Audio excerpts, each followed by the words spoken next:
right, here's another edition of Sketchy Talk, and today we're speaking with Clare Finney. Clare Finney is a graphic designer who specializes in publication design. She works with book and magazine publishers and most recently designed The Best of Drawing, a special interest publication for the Artist magazine. She also works with individuals looking to self-publish their own stories and loves helping new authors realize their dream of writing their memoir. In her spare time, Clare volunteers at Ohio Alley Cat Resource and is an urban sketcher. Some of her favorite sketch subjects are cats, as you might imagine, but she also loves drawing chickens. To see Clare's work, visit clarefinney.com. And welcome, Clare. As you know, our listeners will be interested that you're actually working on my sketching art book. Yes, I'm very excited about working on your book. I've got a preview, a sneak peek of all the great art that people are going to have a chance to see. And it was really hard picking the best piece for the cover. I know, yeah, we had a lot of debate about that. Designing a cover, and you have a lot of experience with this from being at FNW and some of the other places that you've done work for. What is the hardest thing when you're designing a cover, do you think? What is the biggest hurdle? I mean, the way people take in books and art books these days is probably a little different from, running to Joseph Beth or going to Michael's and looking at books. They do have books at both those places, but it seems like a lot of people now buy these things online. So has that influenced how you do cover design? Oh, absolutely. A cover has to work both in a bookstore, spine out. It also has to read well, 1 inch tall on Amazon or on a website. So readability at a small size is really important, and communicating the message quickly is really important. And a book cover has a lot of things that it needs to do in communicating the message of what the book is about, and the voice of the author. It very quickly has to communicate a sense of what the book is about, but it's also a selling tool to sell the book as well. So it has a lot of jobs, I guess, that it needs to do. Mm-hmm. And people probably, I mean, your decision is almost a split second decision when you're looking at a bunch of different art books. And that probably also really influences how you do the design. And I think I remember discussing, because we had a couple designs that had several sketches on it, and we thought that when it's shrunk down, it just doesn't look as impressive. Like when you see it tiny, it just leaps out at you. And that's one of the most important things before someone even picks it up and starts flipping through it. Yeah, I think the multi-image covers were nice in that they communicated that it was urban sketching, but it was also about sketching other things. But when you're on Amazon, you have the opportunity to use the search inside feature. Exactly. Actually, on most websites, you have the opportunity to do the search. And of course, if you're in a bookstore, you can flip through it or look on the back. So ultimately, that's why we decided to go with the image that we felt was stronger for the cover. And it just, I think, communicates really well your style, and it communicates really quickly what.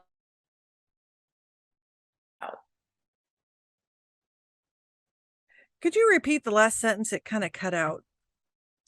From where? Oh, you were saying where it communicates your style. It kind of like cut the last sentence. Yeah. So ultimately, the piece of art that we chose, I think, does a really good job of communicating your style and communicating what the book is about. So what is your favorite aspect of design? I know that's a tough question because that's so broad. um My favorite aspect of design is probably breaking down information in a way that easily communicates to the reader. So I especially like working on book interiors that have a lot of different design elements that I can um, distinguish from one another to for different kinds of content. Um, Mostly it's what I like about design is uh, taking content and communicating it in a way that the reader can understand and enjoy the content. And you've done a lot of art books. And what is the most interesting design challenge of them? Is it, thinking about how to distinguish them from others? You've talked about how you look at, market and what's in the market and what other books are out there. What are important considerations? Getting obviously the artist's, I don't want to say mission statement, but sort of their message that they're trying to get across, because we were just talking earlier about different books on sketching and how different people take their different point of view with it. And Yeah. we were talking about how some say do it this way and some say do it that way. And do you integrate that into your design vision when you're putting something like that together? So before I start designing any book, I always start with research.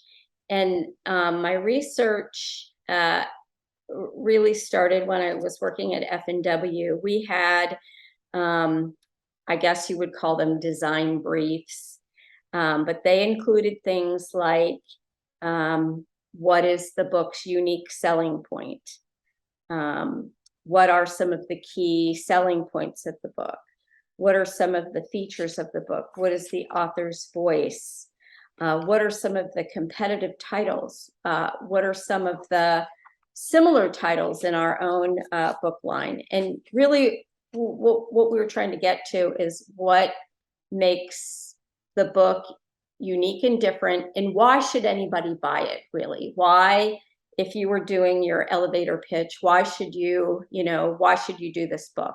And so the cover really has to quickly communicate, um, you know, what makes the book unique and different? Why should anyone buy it? Why do you need, a book like this on your bookshelf?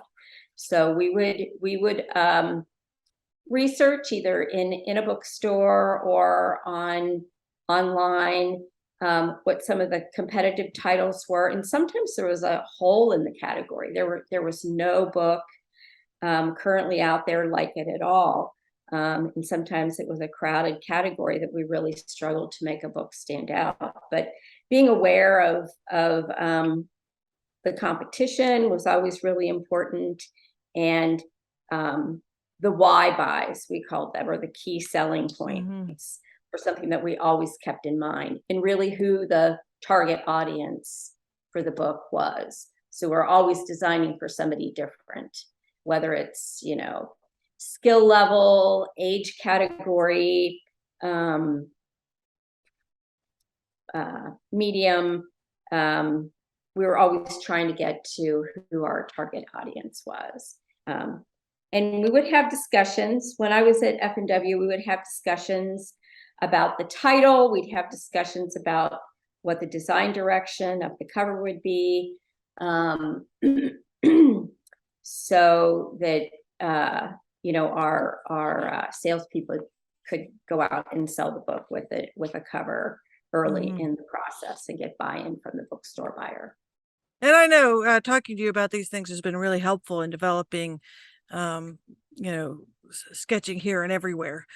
It has Yeah. been really useful because it made me think a lot while writing it and getting the manuscript together. Who's reading it? What do they want to get out of it? And there's a lot of stuff to think about when you're putting stuff like this together. And so I feel like I've learned a lot putting it Yeah. together. Yeah. It's more than just sitting it down and sketching and then throwing a bunch of stuff into the book. And if only it were that easy. Yeah. Um, and one thing I we've often sketched together. So you sketch with the Cincinnati Urban Sketchers. So one thing we talk about on this show is our own personal sketching practice. Can you tell me a little bit about when you started sketching? Hmm. It seems like I've always had an interest in drawing, Mm-hmm. and I have an easel, and I used to draw on a larger scale, and mm, I guess sketching in a sketchbook may have come about when I first met you, and became involved with the urban sketch group, because uh, sketching in a sketchbook is much different than sketching on um, a larger board on an easel. It's just um, uh, I don't know, not as uh, I don't fuss over it as much when it's in my sketchbook. It's something smaller, it's something portable, it's something that nobody really sees unless I want to show it to them. It's fine to have a few pages where you mess up. It's looser, it's more ideas. And I really don't do a whole lot on I still enjoy, putting up a larger sheet on my easel, but I don't do that nearly as much as this sketchbook stuff. So I have, different size sketchbooks that I like to take out on location. Some are really small and others are large. I just recently got a new sketchbook where I kind of really like the size. I think it's the one you use. It's like an 8 by 8. So it's a square, the Mm-hmm. handmade. Oh yeah, I love all of their line. Yeah, I love the paper. I Is love it the their way watercolor line? it's their watercolor line. Mm-hmm. I really love the way it feels. I had a bigger one. I think it was more like an 8 by 10. Um, and it's it's amazing how just coming down in size a couple of inches, it just goes, the sketches come together more quickly. They're Mm-hmm. smaller and they just come together more quickly. So the 8 by 8 is a really good size, but I also have some smaller ones for just, fun little things. So I like to go out on location with you guys on the monthly outings, but I also like to. It's kind of just a way to relieve stress. Sometimes I feel like I need to do a drawing just to kind of um, uh, de-stress from the week or de-stress from the day. And it could be anything, like I mentioned that I have cats. I like to draw my cats. I've done silly things like I drew my foot one time when I was laying in bed and I couldn't sleep.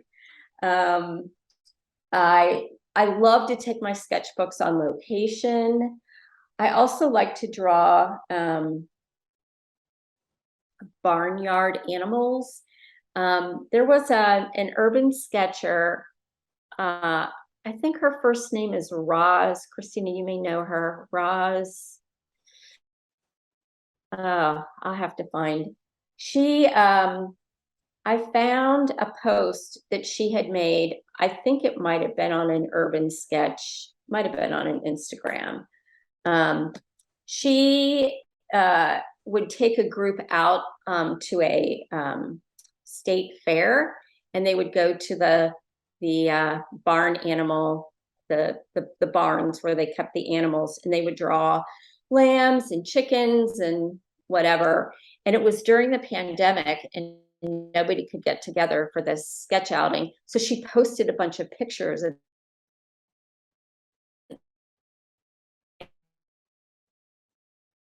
and pigs and things like that. And I just got into, during the pandemic, drawing barnyard animals. It was drawing exotic chickens is really a lot of fun.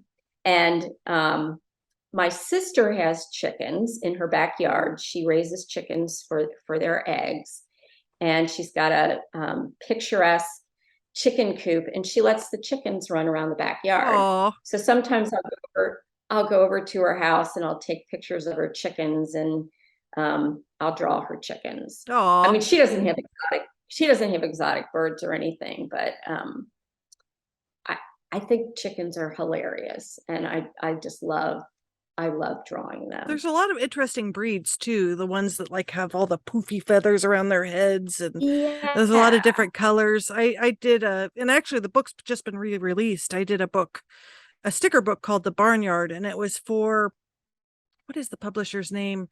I think it was Workman Publishing. I Uh-huh. don't know. It was a company that was bought by another company, publishing is. And they just re-released it, but they had all these books out about hobby farming and all these rare species of chickens and stuff like that. So I put like some Rhode Island Reds and some different chickens like that in the stickers, and that was a lot of fun. There was a lot of neat animals in that. Yeah, barnyard animals are a lot of fun to draw.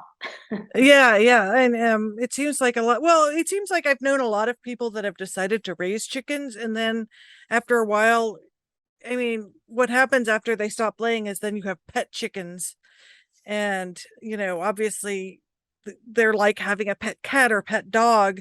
A lot of times they end up having to give it to someone that maybe has long-term chicken store, like chicken care, because they can live up to 10 years old. Yeah. I mean, they actually are, and sometimes people do keep them as long-term pets. Or I also had a friend that had some, and they had coyotes, and then they lost some of them that way too, which is Yeah, I was depressing. gonna say my sister's chickens don't live 10 years because something usually gets them I know. I mean, ideally, before then. they'd live. You'd have to keep them in a way that they're not being, around large predators. Yeah. But But they're awfully fun to yeah, draw, and I love de-stressing by drawing, you know, goofy animals or um, yeah, we it, love drawing at the zoo each month. yeah, I wish I could get out there on a weekday with you Well, it's guys. Friday afternoon, if you ever want to Yeah. sneak out early, you know. Yeah. We're hoping to catch Fritz this Friday. I think he's on display. He's the new hippo baby. Oh yeah. And Fun. and I saw a video Yeah. the other day of him riding the back of his mom. It looked really cute, like he was surfing, Oh. and he's so little and cute. Poor Fiona, already she's only 3 and being upstaged by a cuter young rival. So Yeah. so what are your favorite materials when you sketch? Do you have sort of a routine, or do you always try different things? Do you mostly sketch in pencil and then maybe add a little watercolor later, or what is your favorite method? Yeah, so mostly I sketch in pencil and then apply watercolor afterward. Watercolor for me is a very challenging medium. I don't really feel like I've mastered it quite yet, but I do enjoy it. I've also done some drawing in pastel pencil, which I like. That's usually on my easel. Um, but I love watercolor, and I would like to learn more about it, because and actually the nice thing about having a sketchbook or having multiple sketchbooks, and dating the date of the drawing, is that you can go back through your sketchbook and you can see your progress. So I have a sketchbook that I started in 2018, and just flipping through it, I have seen huge progress in the handling of watercolor from the beginning to the end of the book. And that's when I started the sketchbook. What I said was, all I care about is whether or not I see progress from beginning to the end. It doesn't matter if they're any good, as long as I can see progress from beginning to the end. And it's also helped me identify things that I struggle with so that I can try to learn more about what it is that I have a hard time with. Like, one of the things that I could tell from the beginning of my sketchbook in 2018 is I really had trouble with trees. I think trees are really hard. And I just study how other people handle trees. And I have seen progress in my trees and shrubbery. I still need work on them, but I've seen progress from the beginning of my sketchbook to actually the newer sketchbook that I started. And I have some palm trees in there as well that, Nice. you know, a different kind of challenge than a, Midwest maple tree or something like that. Yeah, it's always whenever you're sketching someplace that's not where you're used to seeing the flora, you have to really, like, a lot of times I have to do books that have backgrounds that are in different areas of the country or the world. And of course, my default foliage is Ohio because that's where I live. Yeah. And so I always have to look. And it was really exciting. A few years ago, I went to Costa Rica and I've done several books on rainforest. It was exciting to see all those plants in person that I had not seen, that I had to paint but had not seen in person before. So it's always exciting when I get to see an ecosystem that I've illustrated before, but never actually been there in person. I mean, obviously, you can see some stuff at places like Crone Conservatory or different kind of uh, places that have plants like that, but it's not the same as actually being there and seeing it in the wild. Yeah. And that's always And really there exciting. and there are all different kinds of palm trees. Oh, I yes, was yes, there are. I mean, it's remarkable how many different kinds Mhm. of palm trees there are. And looking at some of them in the early part of my sketchbook, I just want to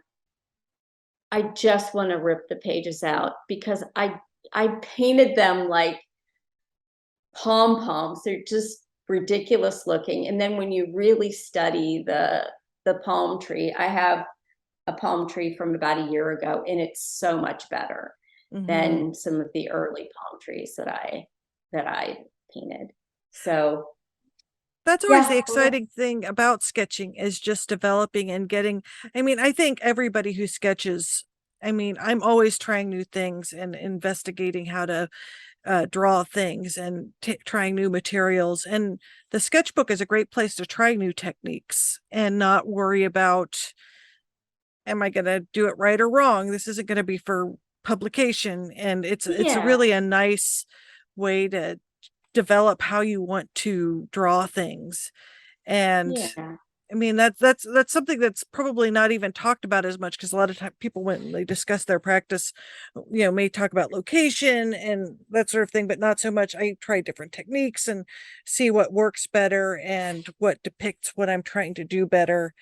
And I've changed over the years is just trying to make the capture faster, and not spend as much time.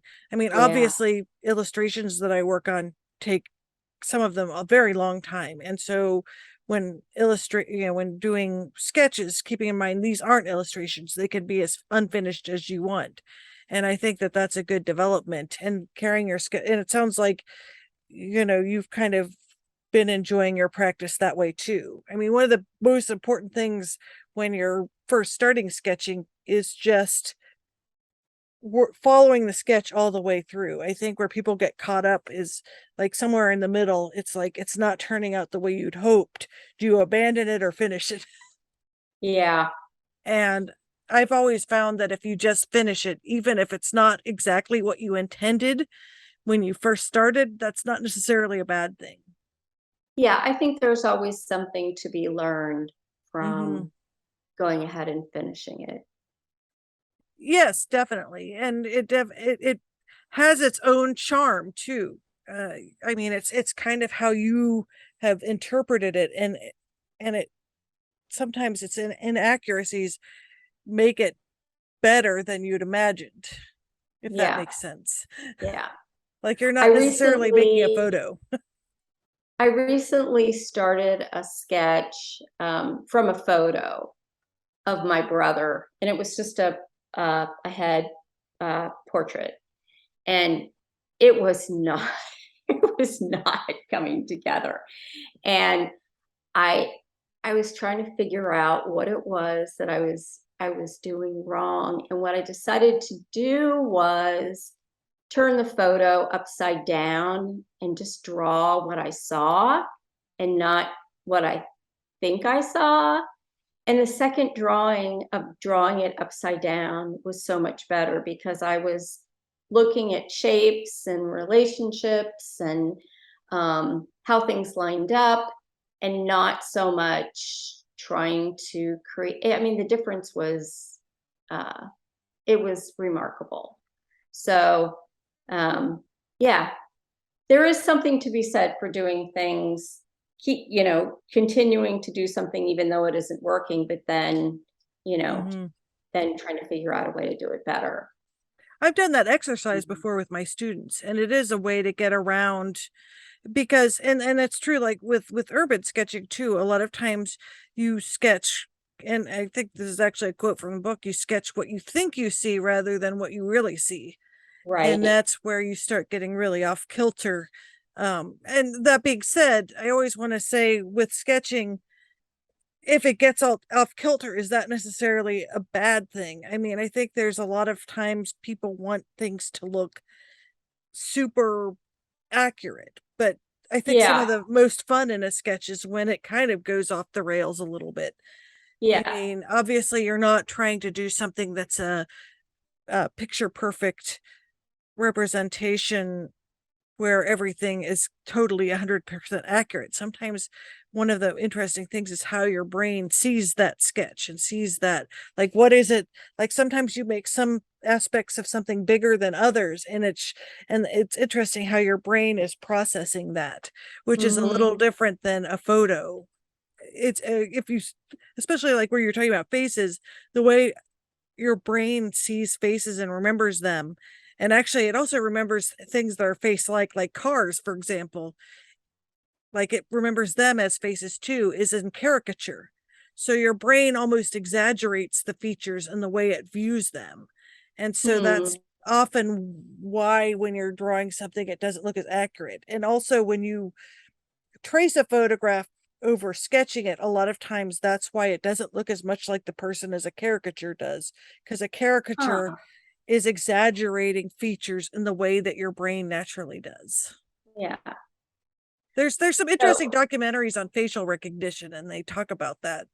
so I just remember the name of the woman who posted the state fair images.